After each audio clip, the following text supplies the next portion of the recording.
Bloody Man.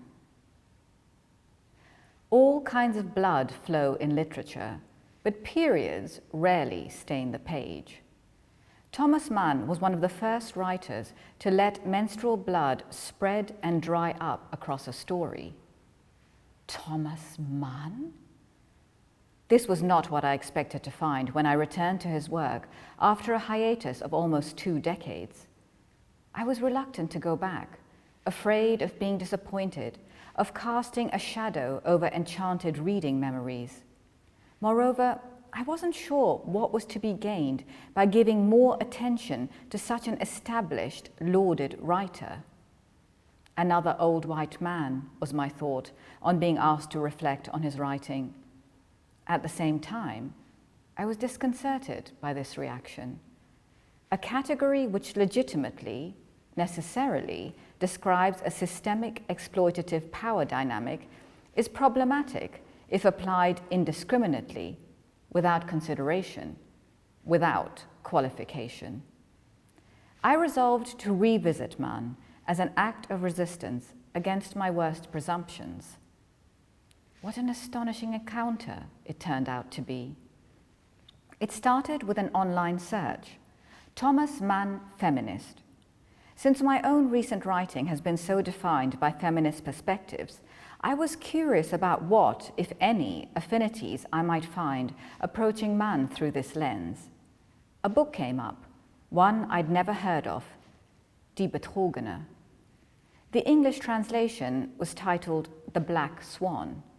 I found, read, and was swept away by it, just as I had been by Mann back in my 20s.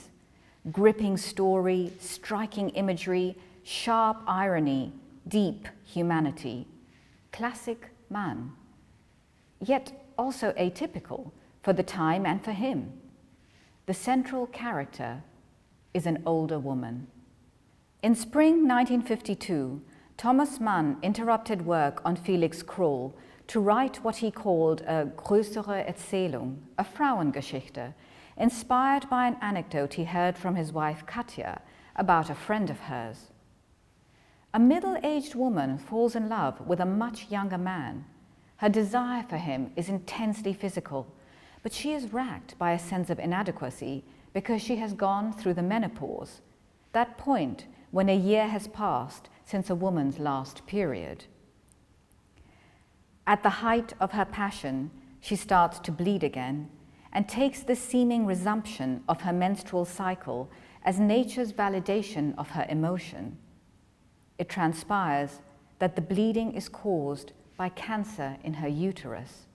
She dies soon after.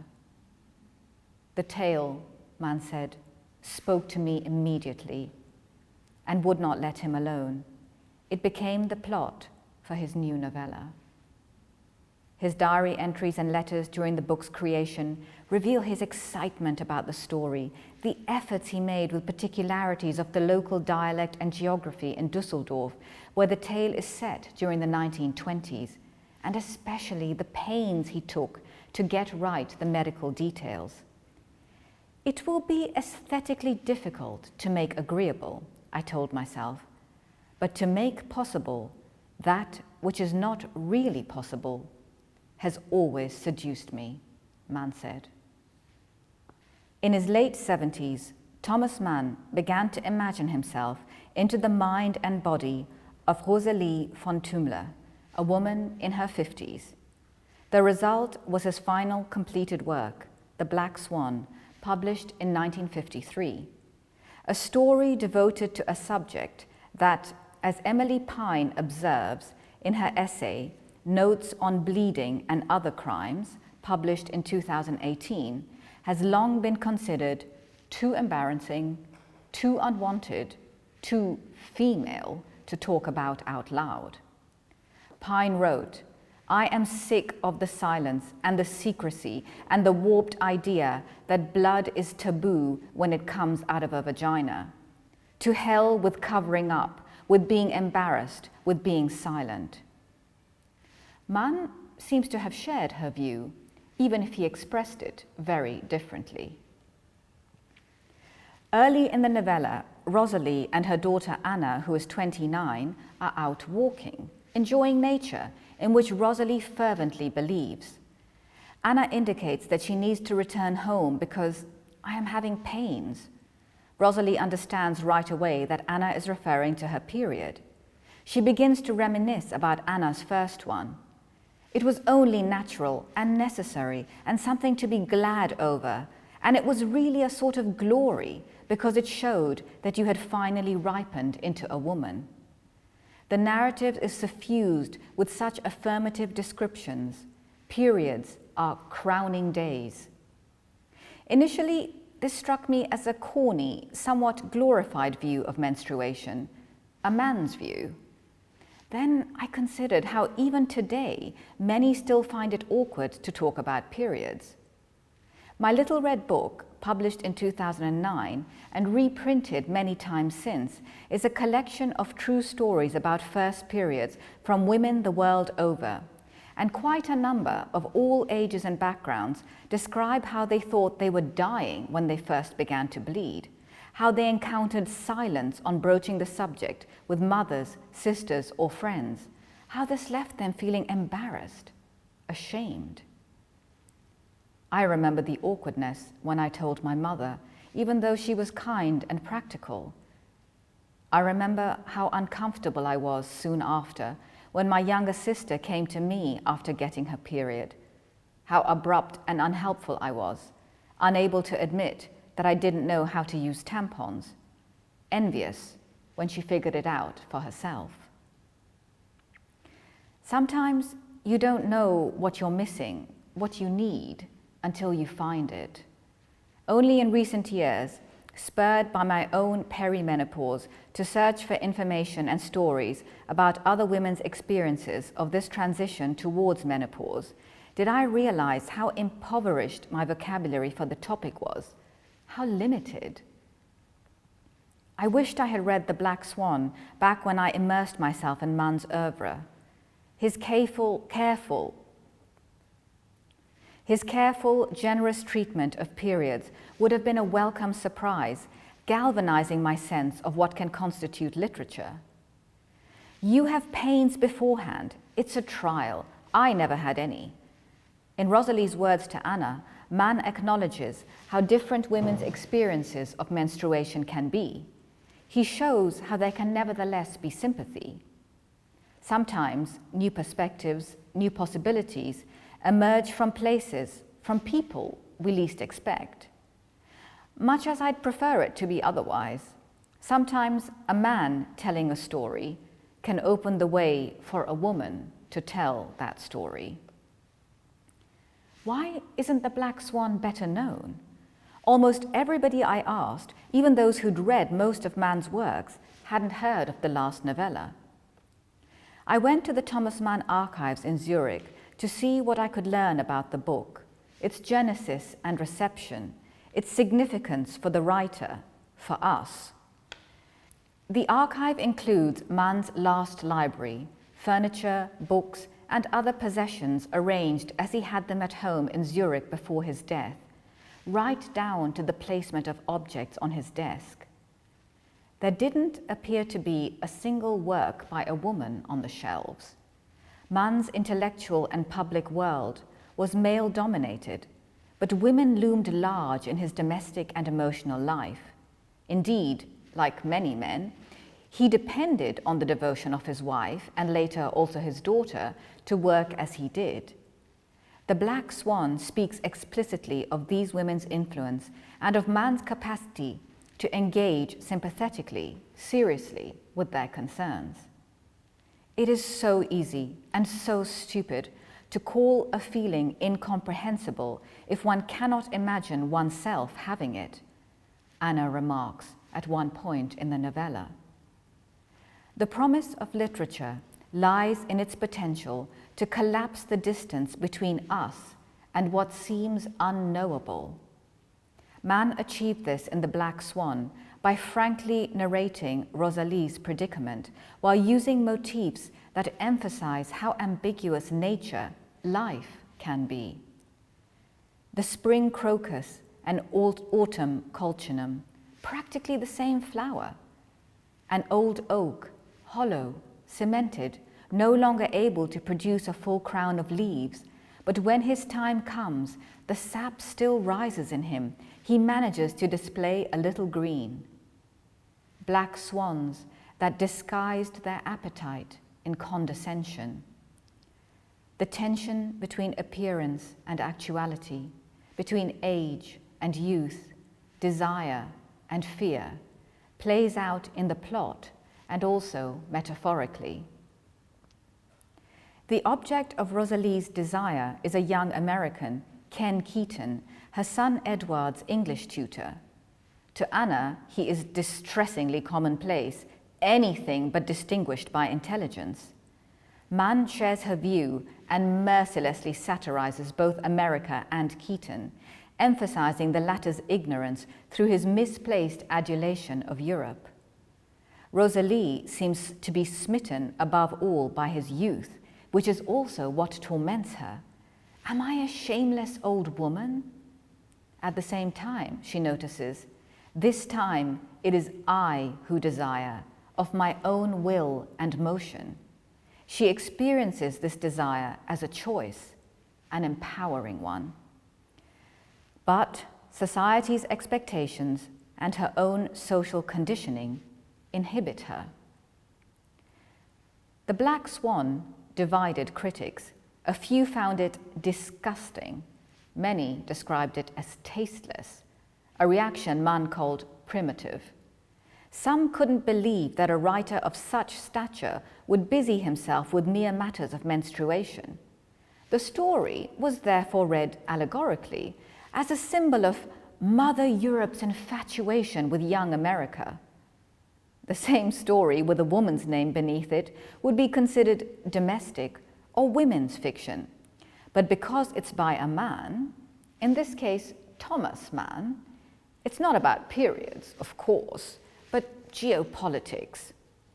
Mann was incredulous. Some really seem to believe that Frau von Thumler stands for Germany. Rosalie alludes to the symptoms of her state of transition, but never explicitly describes them. By contrast, Emily Pine is frank about what it feels like, how the absence of blood feels, how your body starts surprising you, how what was wet is now dry, how what was vivid red is now brown or gone entirely, how it smells different, how it smells old. She writes, if I felt shame at the onset of bleeding, those feelings are multiplied 10 times over at its ending. Rosalie's revelations, if more discreet, are equally stark. It is very hard, even for the body, to find itself in its new situation. That alone is torment enough. Mann wrote about menopause as only he could, Pine as only she could, as indeed only a woman could. On the ground of literature, they meet and briefly join hands, both capturing the reality, the ambivalence, the potential of the aging female body. When it has ceased to be with us after the manner of women, we are no longer women at all, but only the dried up husk of a woman, worn out, useless, cast out of nature, Rosalie says to Anna. We are given just 35 years to be women in our life and blood, to be complete human beings, and when we are 50, we are superannuated. Our capacity to breed expires, and in nature's eyes, we are nothing but old rubbish. If this novella had been as widely admired and studied as Mann's other books, what difference might that have made to how we read similar stories? In the 1970s, women artists and writers began challenging the taboos around the female body and menstruation. They took approaches that were not aesthetically agreeable back then and remain unpalatable for many, even today. Germaine Greer's unforgettable exhortation in The Female Eunuch to taste your own menstrual blood, Judy Chicago's seminal artwork from 1971, Red Flag, a photolithograph of herself removing a bloodied tampon from her vagina.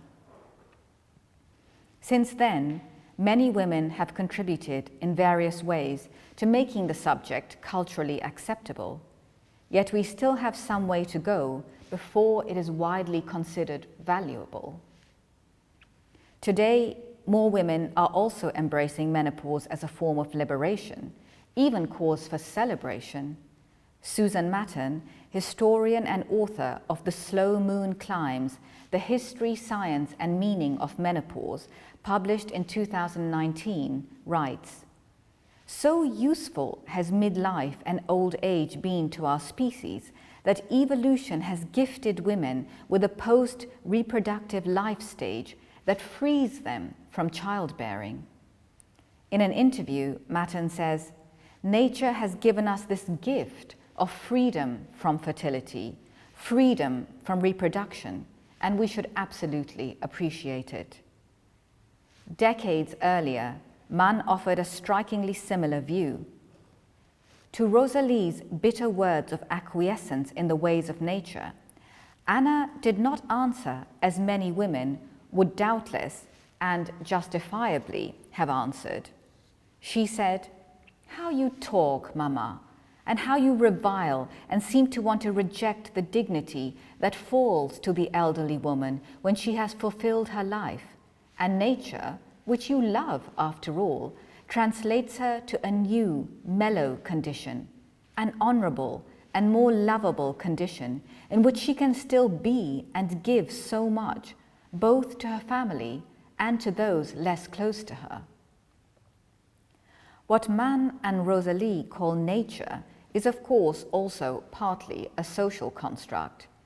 Menopause is a natural biological process, but its consequences, particularly the sense of alterity, the ostracism women can experience, are socially mandated. The same with aging, illness, sexuality. Society's attitudes to these natural phenomena affect how we perceive and live them. "What is 50 for a man?" Rosalie says. "Provided he has a little temperament, 50 comes nowhere near stopping him from playing the lover. And many a man with greying temples still makes conquests even among young girls." Some years ago, a popular joke came into my orbit. Madonna is 55, her boyfriend is 22. Tina Turner is 75, her boyfriend is 40. J-Lo is 42, her boyfriend is 26. Mariah Carey is 44, her husband is 32. Still single? Relax, your boyfriend isn't born yet. The joke, jibe, proclaims a cultural shift, yet simultaneously underlines the enduring belief in the lone woman as social aberration. A woman's life is assumed to be in a sort of holding pattern until she lands a man. I wrote it out of a sense of outrage and anger, also from a certain affinity with the material and an ambition to deal with what's embarrassing, Mann said of the Black Swan. He resented what he saw as nature's cruel duplicity. The reappearance of Rosalie's bleeding suggests renewal, but in fact signals a terminal condition. Conversely, the physical signs of aging belie the enduring intensity with which an older person can feel sexual desire. Rosalie, however, insists, "Never say that nature deceived me. Death is a great instrument of life, and if, for me, it borrowed the guise of resurrection, of the joy of life, that was not a lie, but goodness and mercy." The sentiment seems utterly true to her, and yet this ending bothered me, especially the last line of the story. Rosalie died a gentle death, regretted by all who knew her. I couldn't accept this gracious, conciliatory exit. It didn't feel very feminist, but what finale would? The image of a woman decrying patriarchy or fate on her deathbed would be no more satisfactory a finish for this story. Mann struggled with the end too. I had nothing good to say about Mother Nature. She's well spoken of at the end, only thanks to Rosalie's benevolence, he admitted after the book's publication. In literature, characters have their own integrity. Mann reluctantly accepted Rosalie's position, her disposition, as eventually I did too, because the willingness to acknowledge another different vision is feminist. Still, Mann called the book Die Betrogene, the deceived, and I wonder whether that was some kind of covert, absolute judgment on Rosalie, on the reader, on himself. Considering the novella across the distance of time, though, I find the ultimate deception lies elsewhere, in the hands of patriarchy, which has tried to hoodwink us by sidelining, amongst others, stories centering experiences specific to the female body. Is it not they, the critics, the men, oblivious to their own biases and blind spots, who are the duped ones? Der Betrogene could be a good title for the story of patriarchy, which has never hesitated to draw blood to maintain power. After the book's mixed reception, there was a noticeable change in the way Mann referred to it. The novel began to be mentioned in his correspondence as a pénible Geschichte, a difficult story. He often emphasized that the story was true, as if this might absolve him or it somehow. He constantly underlined what a sensitive theme the book tackled and repeatedly paraphrased Schiller, saying, "The content is redeemed through the form." Clearly hurt by the negative reactions to the book, he began to feel insecure about it, occasionally even to diminish it, as one does to protect oneself. The Holy Sinner, still appealing, and the Black Swan are already overhanging appendixes, already unnecessary, he wrote in his diary in the middle of 1953, and towards the end of the year, in a letter to Cater Rosenberg, he referred to the novella as a late, small, sorry effort. By 1954, he was professing indifference towards the product.